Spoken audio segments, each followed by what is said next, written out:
Hello students, class 12 NCERT physics का जो आप लोगों का भाग 2 है, उसमें जो फर्स्ट चैप्टर है आप लोगों का किरण प्रकाशिकी एवं प्रकाशीय केंद्र। तो बच्चों मैं आज यहाँ पर आप लोगों के लिए जो पूरे इस चैप्टर के नोट्स हैं वो मैं आप लोगों को यहाँ पर प्रोवाइड कराने वाला हूँ। ठीक है, मैंने ये पूरी बुक्स पढ़ने के बाद जो इम्पोर्टेंट पॉइंट्स हो सकते हैं, बहुत छोटे छोटे पॉइंट्स भी इसमें मैंने नोट किए हुए हैं। यदि आप लोग बुक पढ़ते हैं तो सही है, यदि आप लोग नहीं पढ़ते हैं, जब आप वीडियो देख रहे हैं तब आप बुक भी पढ़ सकते हैं, बुक में देख सकते हैं। अगर आप नहीं भी देख रहे हैं तो मैंने जो पॉइंट्स लिखे हुए हैं ये आप लोगों के लिए बहुत काफ़ी रहने वाले हैं, इनफ हैं ये। ठीक है, इसी से आप लोगों के जो एग्ज़ाम हैं, आपके जो बोर्ड एग्ज़ाम होंगे या फिर जो आप लोग एंट्रेंस एग्ज़ाम वगैरह भी देते हैं तो वहाँ पर भी आप लोगों के लिए यही चीज़ें इनमें से पूछी जाएंगी। इससे बाहर से कोई एक पॉइंट नहीं आने वाला। मैंने छोटे छोटे पॉइंट भी इसमें नोट किए हुए हैं। तो मैं यहाँ पूरी बुक तो रीड नहीं करने वाला हूँ। जहाँ मुझे लगेगा कि ये रीड करना चाहिए तो मैं उसको कर लूँगा। ठीक है, जहाँ पर कहीं मान लो भूल हो जाती है तो वहाँ पर हम रीड कर लेंगे, नहीं तो मैंने जो पॉइंट्स लिखे हुए हैं वो इसमें से ही लिखे हुए हैं। आप लोग देखेंगे तो आप लोगों को सब समझ में आने वाला है। तो स्टार्ट करते हैं आज का टॉपिक।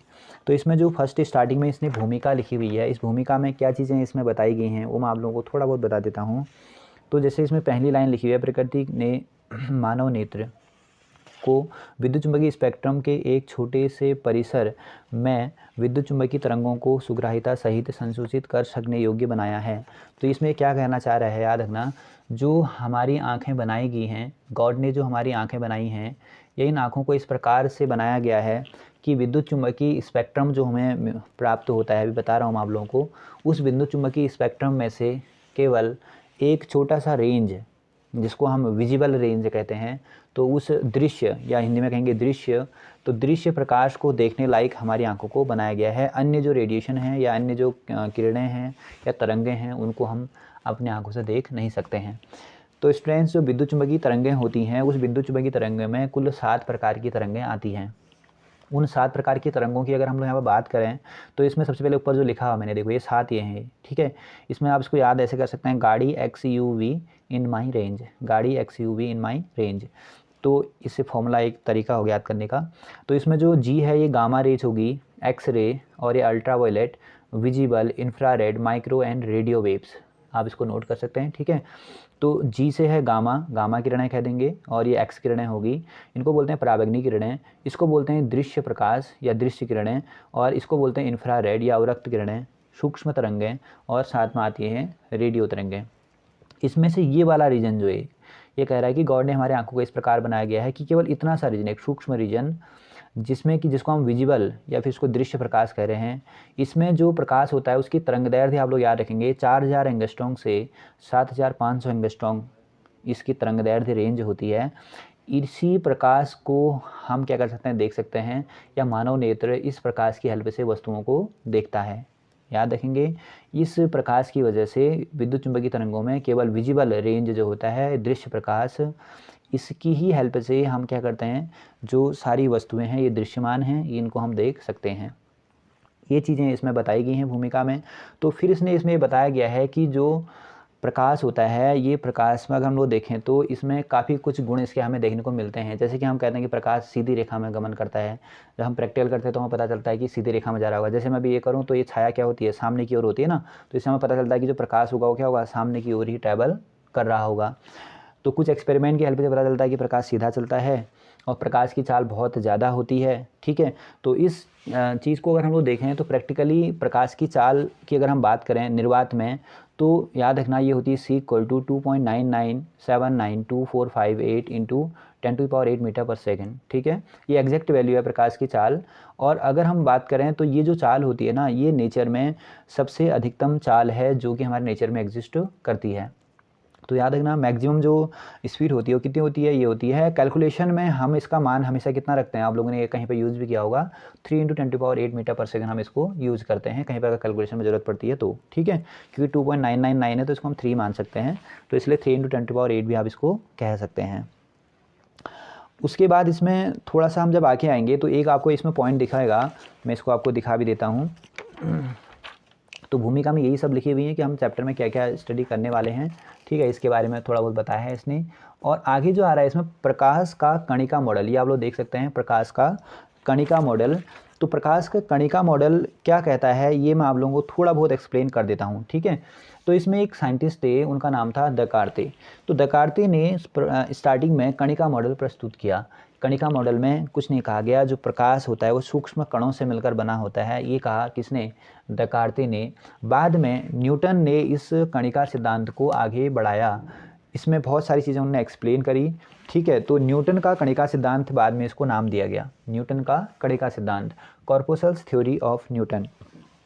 तो इस थ्योरी के अकॉर्डिंग न्यूटन ये कहते हैं कि जो प्रकाश होता है वो अत्यंत सूक्ष्म कणों से मिलकर बना होता है, और इन सूक्ष्म कणों को हम कणिका कहते हैं। देखो प्रकाश क्या होता है, ये सूक्ष्म कणों से निर्मित होता है, इन सूक्ष्म कणों को क्या कहते हैं? कणिका कहते हैं। मैंने शॉर्ट में लिखा हुआ है, आप लोग चाहें तो पूरा अच्छे से नोट्स बना सकते हैं। कणिका कहते हैं। और जो कणिका होती हैं, याद रखना, ये जो सूक्ष्म कण होते हैं वो द्रव्यमान रहित होते हैं तथा प्रत्यास्थ होते हैं। याद रखना, जो कणिका होती हैं या प्रकाश छोटे छोटे कणों से जो मिलकर बना होता है, वो जो कण होते हैं वो द्रव्यमान रहित हैं और प्रत्यास्थ हैं। द्रव्यमान रहित का मतलब उनका द्रव्यमान ना के बराबर है, नगण्य है, ठीक है। दूसरा हम ये कह सकते हैं प्रत्यास्थ का मतलब ये हुआ कि ये किसी सरफेस से अगर टकराएंगे तो इनका एनर्जी का लॉस नहीं होगा। जैसे मान लो कोई सूक्ष्म कण है, वो टकराया इस सरफेस से और ये ऊपर की ओर जब क्या आएगा, यहाँ से जब ये ऊपर की ओर उठेगा तो उस कंडीशन में क्या होगा, जिस वेग से नीचे गया था उसी वेग से ऊपर भी लौटेगा, इसमें कोई भी ऊर्जा का ह्रास नहीं होगा। तो ऐसे जो होती हैं कंडीशंस, इसको हम प्रत्यास्थ में रख देते हैं, तो ये प्रत्यास्थ कण होते हैं, ये इन्होंने कहा। तो न्यूटन का कणिका सिद्धांत में क्या कहा गया, फिर से आप लोग समझ सकते हैं, सुन सकते हैं, ठीक है। तो ये इनमें बोला कि जो प्रकाश होता है वो अत्यंत सूक्ष्म कणों से मिलकर बना होता है। किसी प्रकाश स्रोत से अत्यंत सूक्ष्म कण सभी दिशाओं में क्या होते हैं, निकलते हैं, और ये अपने साथ क्या लेके जाते हैं, ऊर्जा लेके जाते हैं। जैसे कि सन से हमें यहाँ तक ऊर्जा पहुँच रही है, वो तो सूक्ष्म कण इसमें आ रहे हैं, उन्हीं से हमें ऊर्जा मिल रही है। इन कणों को इन्होंने क्या कहा, कणिका कहा। इन कणिकाओं का जो द्रव्यमान होता है, ये द्रव्यमान नहीं होता है, ना के बराबर, ठीक है, नगण्य है, इसलिए इनको द्रव्यमान रहित कहा गया, और दूसरा इनको प्रत्यास्थ कहा गया, ठीक है। ये आप लोग यहाँ पर समझ गए होंगे। अब इसके बाद याद रखना, इस कणिका सिद्धांत के आधार पर न्यूटन ने प्रकाश के परावर्तन को भी एक्सप्लेन करा। इन्होंने क्या कहा, जिस प्रकार एक बॉल होती है, रबर की बॉल, उसको अगर हम क्या करते हैं, किसी पृष्ठ पर अगर हम उसको आपतित करते हैं, तो आपतित करने के बाद वो क्या होती है, वो प्रकाश के परावर्तन के नियमों का पालन करती है। जैसे मान लो इसको इस दिशा में हमने आपतित करा तो ये ऐसे कुछ निकल जाती है। उसी प्रकार इन्होंने कहा कि जो प्रकाश कण होते हैं, वो प्रकाश कण किसी जब चिकने पृष्ठ पर टकराते हैं, सही है, एक चिकने पृष्ठ पर टकराते हैं, एक मान लो प्रकाश कण है, ये आया, इस पर टकराया, टकराने के पश्चात क्या होता है, ये इससे वापस इस दिशा में लौट जाता है, क्योंकि प्रत्यास्थ है, तो जिस वेग से आएगा उसी वेग से क्या होगा, ये वापस लौटेगा। तो ये घटना प्रकाश का परावर्तन कहलाती है। इसी को न्यूटन ने भी एक्सप्लेन करा, ठीक है, अपने कणिका सिद्धांत के आधार पर। जब इन्होंने प्रकाश के अपवर्तन की व्याख्या करी तो उस कंडीशन में इन्होंने क्या कहा, याद रखना, ये पॉइंट याद रखना है आपको। इन्होंने कहा कि जो प्रकाश की चाल होती है कांच अथवा जल में वायु की अपेक्षा अधिक होती है।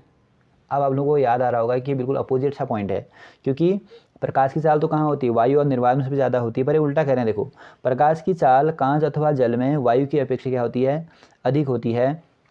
इसीलिए इन्होंने कहा कि जब कोई प्रकाश क्या होता है, जब किसी कांच पर टकराता है तो कांच उसको क्या कर लेता है, वो अवशोषित कर लेता है, क्योंकि उसकी चाल क्या होती है, जैसे वो कांच में जाती है तो उसकी चाल बढ़ जाती है, या फिर ऐसा मान लो कि वो मीडियम उसको अपनी ओर क्या कर रहा है, अट्रैक्ट कर रहा है।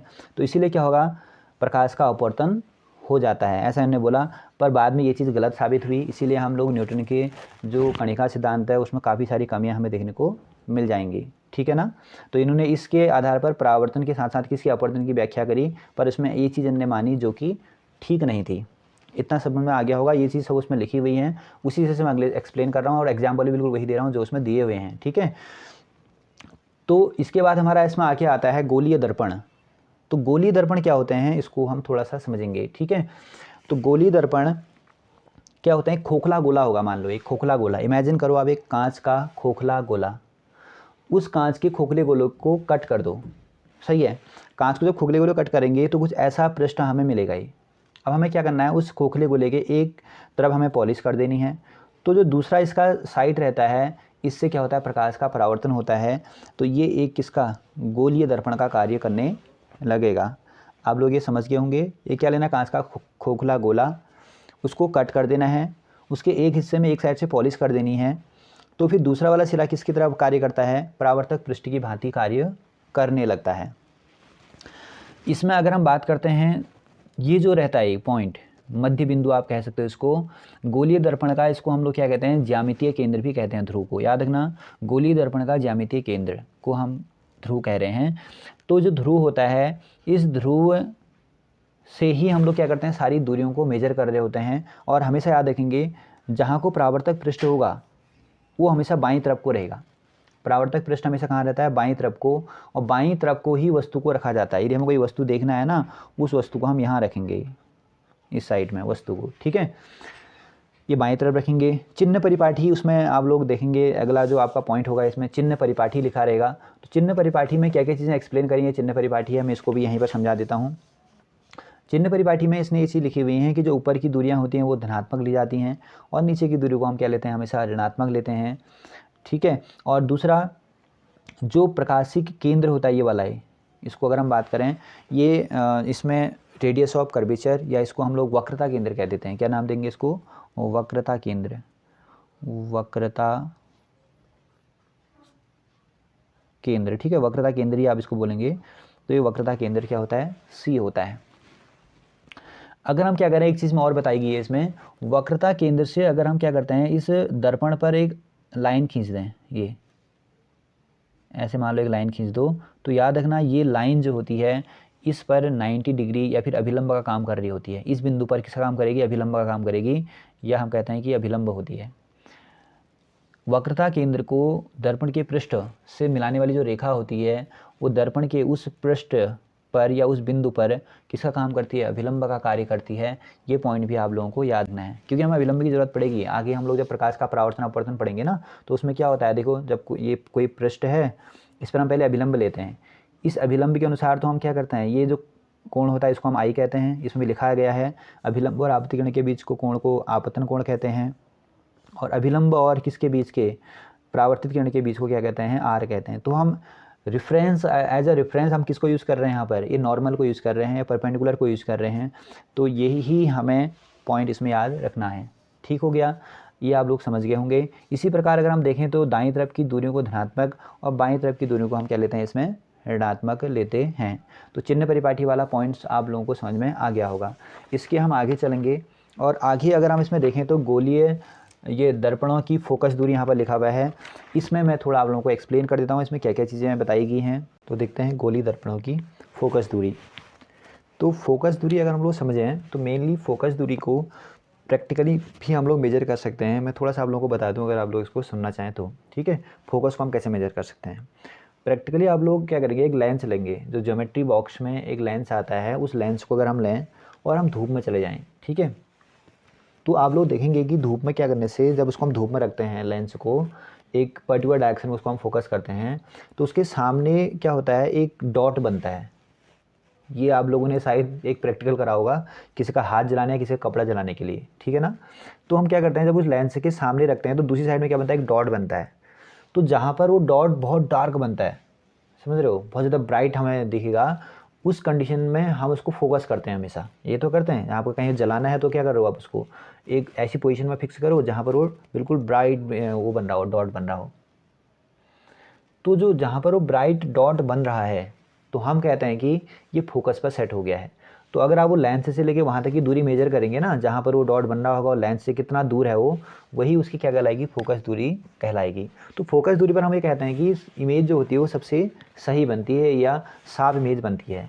और किसी भी प्रकाशिक उपकरण, चाहे वो लेंस हो चाहे दर्पण हो, तो याद रखना सभी के लिए एक ही फोकस होता है।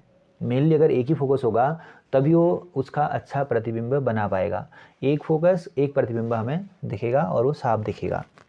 चलो इसके हम आगे देखते हैं फिर कि ये तो हमें समझ में आया कि इंपॉर्टेंस क्या है फोकस की, ठीक है, थोड़ा बहुत समझ में आया। तो गोलीय दर्पणों की फोकस दूरी हम कैसे पता करेंगे और ये कहाँ पर होती है, इसको हम लोग थोड़ा सा समझ लेते हैं। इससे पहले इसने कुछ चीज़ें और लिखी होंगी, जब आप बुक पढ़ेंगे तो उसमें क्या क्या चीज़ लिखी हुई है मैं बता देता हूँ। एक वर्ड आएगा उपाक्षीय किरणें, कौन सी, उपाक्षीय, उपाक्षीय किरणें को बोलते हैं पैराक्सियल रे,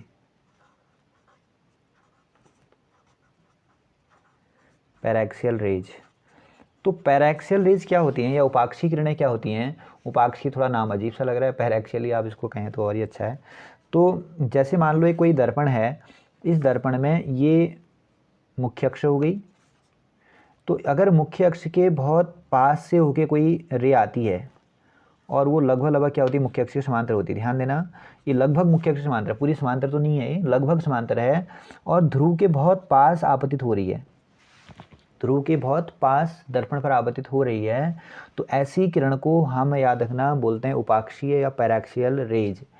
तो पैराक्सियल रेज आप लोगों को समझ में आ गया है। इसके बाद हम लोग इसमें चलेंगे और दो चीज़ इसमें आप लोगों को देखने को मिलेंगी।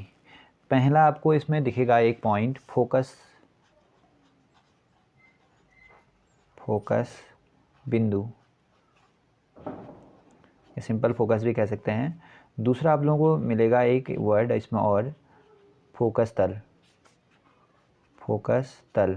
ठीक है, तो ये फोकस बिंदु और फोकस तल क्या होता है इसको मैं थोड़ा सा समझा देता हूँ। फोकस बिंदु को आप लोगों को अगर पता करना है तो आप लोगों को एक सिंपल सा इसमें कुछ करना है। देखो क्या करना है, मिरर लेना है और मिरर के समांतर रेज ले लेनी है। समांतर, हाँ, मुख्य अक्ष के समांतर कहते हैं इसको हम। कौन सी रे, मुख्य अक्ष, पैराक्सियल रेज ये होती है। एक होती है कौन सी, मुख्य अक्ष के समांतर। मुख्य अक्ष ये हो गया, इसके समांतर। तो जब ये समांतर हम रे लेंगे तो परावर्तन के पश्चात जिस बिंदु से होकर जाएगी, परावर्तन के पश्चात मुख्य अक्ष पर स्थित जिस बिंदु से होकर जाएगी वही होगा फोकस बिंदु। ये पॉइंट आप लोगों को याद रखना है। दूसरा, यदि हम लोग पैराक्सियल रेज लेते हैं, ध्यान देना, पैराक्सियल और कौन सी, पैरेलल, पैराक्सियल पैरेलल रेज अगर हम लेते हैं ये, तो ये जो किरणें हैं परावर्तन के पश्चात जिस बिंदु पर ये मिलेंगी, परावर्तन के पश्चात क्या, ये जिस बिंदु पर मिलेंगी वो बिंदु सदैव जिस तल में स्थित होगा, वो बिंदु जिस तल में स्थित होगा उसको हम फोकस तल कह देते हैं। तो ये एक तल बना देंगे यहाँ पर, और ये तल कैसा बनाना हमें, ये तल मुख्य अक्ष के अभिलंबवत है, मुख्य अक्ष के अभिलंबवत है, और ये कहाँ से जा रहा है, जिस बिंदु से होकर जा रहा है वो फोकस है। याद रखना वो कौन सा है, फोकस बिंदु है। तो फोकस बिंदु से जाने वाला मुख्य अक्ष के अभिलंबवत एक तल है। तो उसी तल में कौन सी, जो ये कौन सी वाली होती हैं, पैराक्सियल पैरेलल रेज जो होती हैं, वो परावर्तन के पश्चात जिस बिंदु पर मिलती हैं वो 100% कौन सा होता है, फोकस तल ही होता है। और सारे के सारे जो इमेज बनेंगे इस कंडीशन में, ये जो पैरेलल रेज जो बनाएंगे इमेज, वो फोकस तल इमेज बनाती हैं। तो ये इमेज जब बन रही है तो ये कौन सी बन रही है, फोकस तल में बन रही है। इसको तो हम बाद में भी सीखेंगे। तो कुछ इसको और अच्छे से एक्सप्लेन करने के लिए हम लोग एक काम कर लेते हैं। जो ये डायग्राम ऊपर आप लोगों को दिख रहे हैं, इन डायग्रामों को एक्सप्लेन करते हैं और अच्छे से आप लोगों को ये समझ में आ जाएगा। ये डायग्राम बुक के हैं, ठीक है, जो ये मैंने आपको समझाया वो चीज़ें मैंने एक्स्ट्रा कुछ बता दी थी, और ये बुक के हम लोग डायग्राम भी कुछ देख लेते हैं। बुक के डायग्राम में क्या देखा, देखो सबसे पहले देखा गोली दर्पणों की फोकस दूरी कैसे निकाल के देखना। ये समांतर किरण ले रखी है इसने, सारे टॉर्च की लाइट है, मान लो ये समांतर आ रही हैं।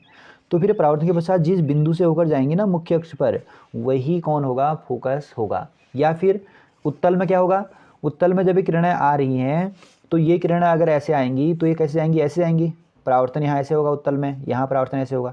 तो फिर हमें क्या लग रहा है, इस किरण को अगर यहाँ से देखोगे ना, अब इस साइड से देखोगे तो आपको लगेगा कि कहीं इस बिंदु से आ रही है, ऐसा प्रतीत होगा। तो जिस बिंदु से आती हुई प्रतीत होगी ना, वो होगा उसका फोकस।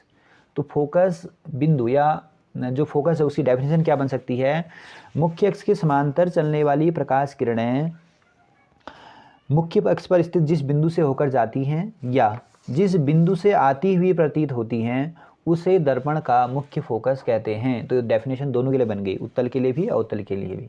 ये आप लोगों को समझ में आ गया होगा। यहाँ पर इसने फोकल तल को प्रदर्शित कर रखा, देखो ये इसने आपतित किरण है और ये भी आपतित किरण है, दोनों पैराक्सियल और पैरेलल हैं। और ये जो सी से यहाँ पर आ रहा है एक अभिलंब है। ये अभिलंब क्यों लिया, हमें पता है अभिलंब के अनुसार ही हम लोग किरण को परावर्तित करते हैं। ये जितने कोण पर आपतित हो रही है, ये अभिलंब हो गया, आपतित किरण होगी, उतने ही कोण पर क्या होगी, परावर्तित भी होगी। तब हमने इसको भेज दिया। दूसरा सी से देखो एक अभिलंब यहाँ पर है, तो एक किरण यहाँ पर आपतित हो रही है, तो ये किरण भी जिस कोण पर आपतित होगी, ये अभिलंब और आपतित किरण के बीच कोण और ये अभिलंब और परावर्तित किरण के बीच कोण ये बराबर होगा। तो फिर हमें दिख रहा है कि दोनों किरणें, इन दोनों की जो ये परावर्तित, इसकी परावर्तित किरण और इस वाले की परावर्तित किरण जहाँ पर मिल रही हैं वो 100% कहाँ मिलेंगी, वो मिलेंगी फोकस तल में जाकर मिलेंगी। मुझे लग रहा है आप लोगों को ये पॉइंट क्लियर हो गया होगा। तो आते हैं अगले वाले टॉपिक पे। एक संबंध इसमें आता है, जो संबंध है F = R/2। क्या होता है संबंध, F = R/2। तो इस F=R/2 को हम लोग प्रूफ कर सकते हैं बहुत ईजी तरीके से। इसमें प्रूफ भी किया हुआ है, ठीक है, ये आप लोगों को दिख रहा होगा इधर वाला जो है, ये इसका पूरा प्रूफ है। तो इसी प्रूफ को मैं यहाँ पर आपको करा दे रहा हूँ थोड़ा सा, इसको इसने बहुत शॉर्ट किया हुआ है, इसी को हम लोग यहाँ पर थोड़ा एक्सप्लेन कर लेते हैं। तो F=R/2 होता है, याद रखना जो फोकस दूरी होती है हमेशा वो वक्रता त्रिज्या की कितनी होती है, हाफ होती है। F= कितना होता है, R/2 होता है। इसको प्रूफ कैसे कर सकते हैं, बहुत ईजी तरीके से हम इसको प्रूफ कर सकते हैं। ये मान लो एक दर्पण है, कैसा रहेगा ये, अवतल दर्पण, ठीक है, जैसे हम इसमें करेंगे वैसे उत्तल में भी कर सकते हैं, मैं अवतल में आपको करा दे रहा हूँ। तो ये मान लेते हैं हमारे पास क्या है, इसका प्रकाशिक केंद्र है, या इसको हम लोग क्या नाम देते हैं, वक्रता केंद्र कहते हैं, ठीक है। और ये हम मान लेंगे इसका क्या है, फोकस है। और एक अभिलंब ड्रॉ कर दो, ये अभिलंब मान लेते हैं, ठीक है ना। कोई प्रकाश किरण हम लोग मान लेंगे, जो प्रकाश किरण ऐसे आपतित हो रही है, ये आपतित हुई, तो ये कहाँ से जाती है, ये जाएगी फोकस से होते हुए। हमें पता है समांतर किरणें कहाँ जाती हैं, सदैव फोकस से जाती हैं। तो मुझे ये बताओ, अगर मैं इस कोण को थीटा कहूँ तो क्या मुझे इसे भी थीटा ही कहना चाहिए, बिल्कुल कहना चाहिए, क्योंकि ये सी है तो ये वाला कौन सा पॉइंट होगा, सी से लेके जो मिरर पर आता है वो कौन होता है, अभिलंब होता है। आपतित किरण और ये कौन सा कोण बनेगा फिर, आई, इसको मैंने थीटा कह दिया। तो फिर ये किसके बराबर होगा, परावर्तित किरण या परावर्तन जो कोण होगा उसके बराबर होगा, और वो कौन है यहाँ पर, वो भी थीटा ही होगा, ठीक है, क्योंकि दोनों बराबर होते हैं। और ये वाला अगर थीटा तो ये भी थीटा हो जाएगा, एकांतर कोण की डेफिनेशन से। अब इसमें देखना आप लोग, CNF में देखो, त्रिभुज कौन सा लेके चल रहा हूँ मैं, त्रिभुज CNF में, त्रिभुज CNF में। तो CNF में देखें तो ये वाला जो कोण होगा, ये पॉइंट आप क्या देखेंगे, ये वाला कोण, तो ये वाला कोण कितना होगा, इसको हम क्या नाम देते हैं कुछ, ये तो P है, तो NFP, कोण NFP इक्वल टू होगा थीटा प्लस थीटा, अंतः कोण है, देखो ये किसी त्रिभुज का बाह्य कोण अंतः कोणों के बराबर होता है। तो NFP बराबर आ जाएगा यहाँ पर 2 थीटा, तो इसकी वैल्यू कितनी आ गई, 2 थीटा।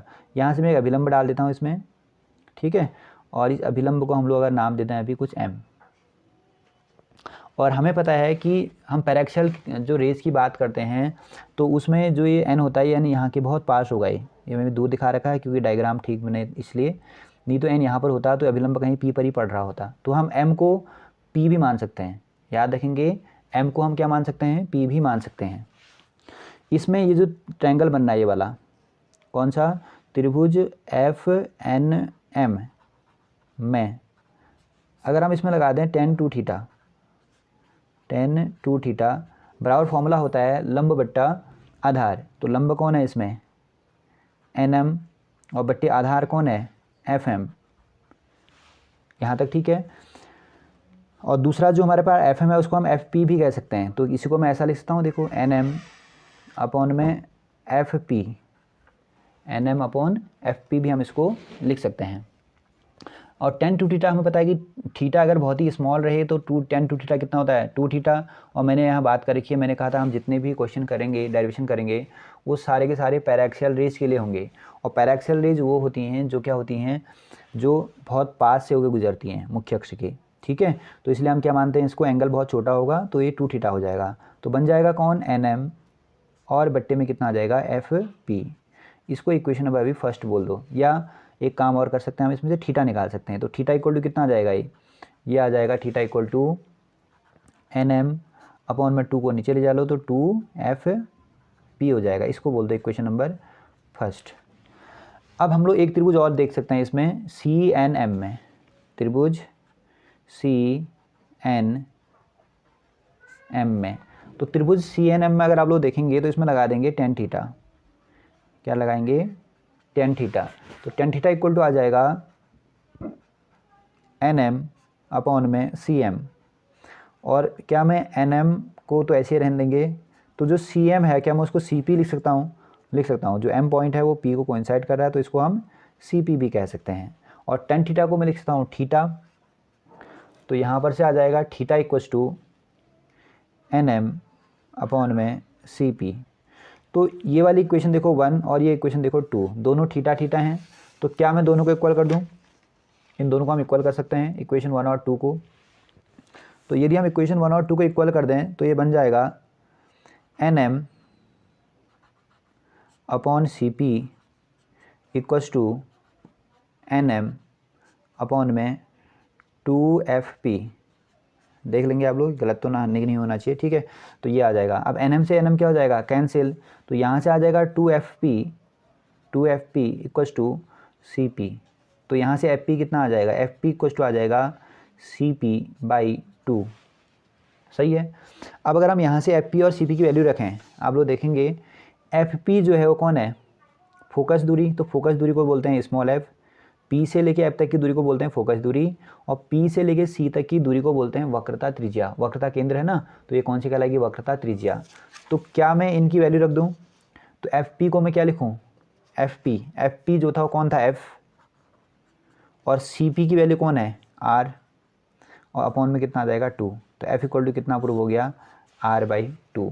तो ये भी आप लोग इसमें प्रूव कर सकते हैं। बहुत इजी था, बिल्कुल ऐसे ही ये उत्तल के लिए भी प्रूव हो जाता है, मैंने उत्तल के लिए प्रूव कर रखा है, ठीक है। तो ये आप लोग कर लेंगे। उसके बाद हम आ जाते हैं इसके आगे।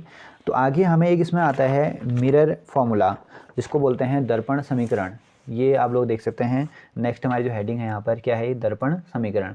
और ये दर्पण समीकरण जितना देखने के बाद आप लोग देखेंगे पूरी थ्योरी लिख रखी है, डायग्राम भी ऊपर बना हुआ है, और नीचे इसका प्रूफ भी किया है। प्रूफ करने के बाद ये जो पूरा इसने कर रखा है, पूरा करने के बाद यहाँ पर जो आ रहा है लास्ट में देखो, इसका फॉर्मूला ड्राइव हो रखा है ये ऊपर, 1/f equal to 1/v plus 1/u। फिर ये आवर्धन वाला है।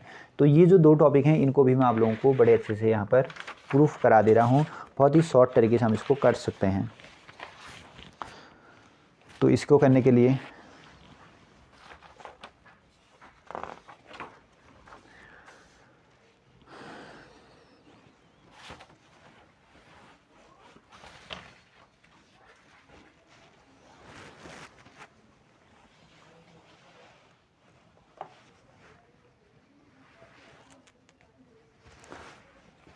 तो इसमें इस लेक्चर में इतना ही लेके चलते हैं।